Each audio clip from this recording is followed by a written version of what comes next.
मैं वीपी उपाध्याय आप सभी का स्वागत करता हूं excellence agriculture classes Morena MP. मैं आज आपको पीएटी प्रीवियस ईयर के क्वेश्चन पेपर सॉल्व करने जा रहा हूं, जिसमें कौन किस प्रकार से क्वेश्चन पूछे गए थे। 2022 का जो पेपर आया था वो पेपर किस प्रकार से पूछा गया था। ये 2021 का पेपर है शिफ्ट 1 का। इस पेपर के जो एग्रीकल्चर से के पार्ट से 50 क्वेश्चन है उसकी बात करेंगे। तो एग्रीकल्चर का पहला क्वेश्चन है। इसका जो क्वेश्चन पहला है कि agriculture word agriculture derived from which language. Agriculture किस लैंग्वेज से, किस भाषा से लिया गया है। ग्रीक है या लेटिन है या चाइनीज है, किस भाषा से लिया गया है। इसका आंसर होगा right, agriculture is the correct answer. Latin भाषा से लिया गया है, लेटिन भाषा से लिया गया है। इसके अलावा अपन बात करें ग्रीन रिवॉल्यूशन। ग्रीन रिवॉल्यूशन का संबंध किससे है। ग्रीन रिवॉल्यूशन मीन्स हरित क्रांति का संबंध। हरित क्रांति का संबंध किससे है।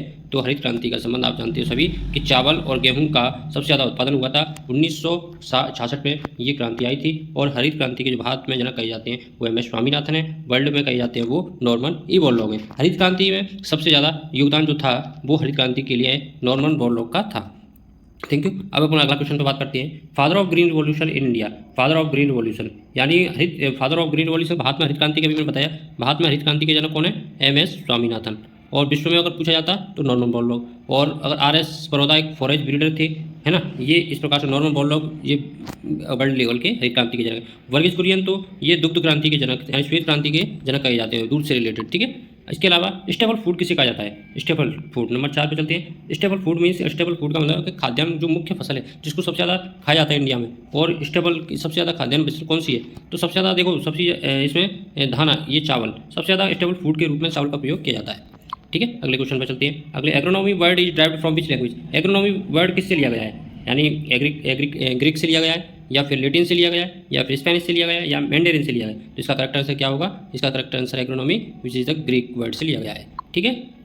Soybean crop is mainly grown in which state. Soybean का सबसे ज़्यादा उत्पादन कहाँ होता है, सभी जानते हैं। Soybean highest production in soya state in Madhya Pradesh. Madhya Pradesh में सबसे ज़्यादा सोयाबीन का प्रोडक्शन होता है। इसके अलावा अपन चलते हैं नेक्स्ट क्वेश्चन पर। Share of agriculture sector. अभी मैंने आपको टेलीग्राम चैनल पे जो टेस्ट आपका होता है, टेलीग्राम चैनल है अपना Morena excellence agriculture coaching classes. ये agriculture Morena excellence agriculture classes के नाम से टेलीग्राम चैनल है। उसको जिन लोगों ने नहीं ज्वाइन किया है वो ज्वाइन कर सकते हैं। उस पर ये क्वेश्चन मैंने पूछा भी गया था कि शेयर ऑफ एग्रीकल्चर यानी इंडियन की इकोनॉमी में कितने प्रतिशत एग्रीकल्चर सेक्टर में जीडीपी का योगदान है, जीडीपी में योगदान है। तो वो 19%। कितने 19%। 19% सेक्टर इसमें है। इसके अलावा अपन नेक्स्ट क्वेश्चन पर चलते हैं। Which of the following is commercial crop. Commercial crop कौन सी है। देखो तीनों ही कमर्शियल क्रॉप है, तीनों ही कमर्शियल क्रॉप हैं। तो इसका करेक्ट आंसर जो होगा वो कौन सा होगा। इसका करेक्ट आंसर 1 2 3 यानी तीनों ही इसके करेक्ट होगा। यानी तंबाकू भी, सरसों भी, जूट भी, तीनों ही क्या है कमर्शियल क्रॉप व्यापारिक फसलें हैं। इसके अलावा नेक्स्ट क्वेश्चन पर चलते हैं। Yellow revolution is related to. Yellow means पीली क्रांति किससे संबंधित है। और पीली क्रांति सभी जानते हैं भैया पल्स ऑयल सीड क्रॉप से है, तेल उत्पादन से। और जबकि प्रोटीन जो क्रांति है वो पल्स प्रोडक्शन से होती है। फूड ग्रेन प्रोडक्ट से हरित क्रांति ग्रीन रिवॉल्यूशन से संबंधित होती है।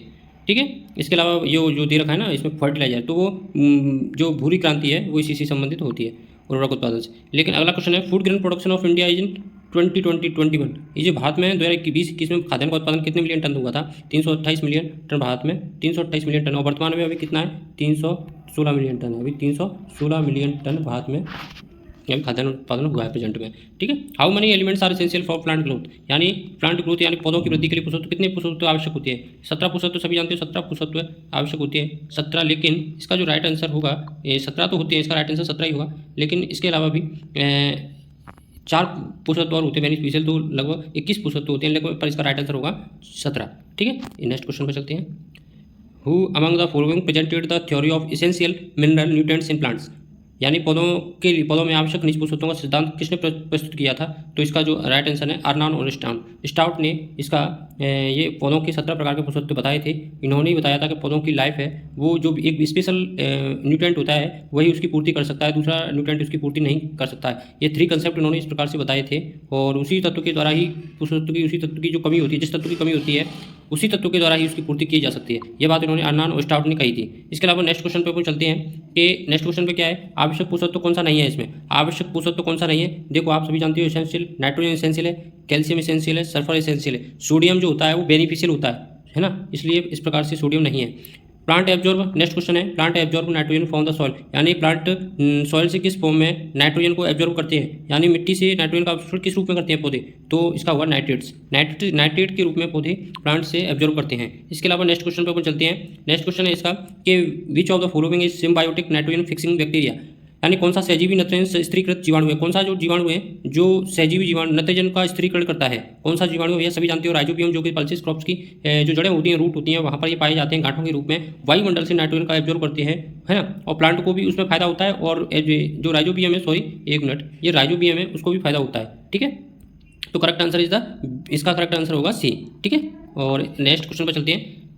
नेक्स्ट क्वेश्चन है कि this is the not included organic farming, organic farming सम्मिलित नहीं, बायो फर्टिलाइजर का ऑर्गेनिक फार्मिंग में प्रयोग करते हैं, केमिकल फर्टिलाइजर का अपने ऑर्गेनिक फार्मिंग में प्रयोग नहीं कर सकते, ग्रीन मैन्योर्स का भी प्रयोग करते हैं ऑर्गेनिक फार्मिंग में, लेकिन अब इसका करेक्ट आंसर केमिकल फर्टिलाइजर, ठीक है। इसके अलावा which of the following is not बल्कि ऑर्गेनिक मैन्योर, यानी जो ऑर्गेनिक बल्कि मीन्स होता है कौन भारी खाद, जो मतलब भारी खाद कौन सी नहीं है, तो आप सभी जानते हो इसका भारी खाद के देखो दो प्रकार की खादें होती हैं, भारी खाद एक स्थूल खाद, तो इसमें जो फार्म यार्ड मैन्योर है वो भारी खाद में आती है। इसके अलावा गोबर की शहरी कंपोस्ट खाद भी आती है, कचरा भी आता है, और सरसों की खली ये नहीं आती है, तो सरसों की करेक्ट आंसर क्या होगा, सरसों की खली, ठीक है।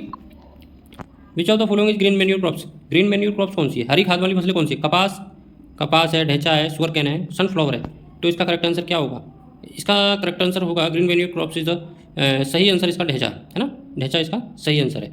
और इस जो कपास है नकदी फसल में आती है, गन्ना है वो भी नकदी फसल में आती है, सूर्यमुखी भी एक तेल वाली फसल है जो कि नकदी फसल मान सकते हैं, इसमें भी कैटेगरी में आती है।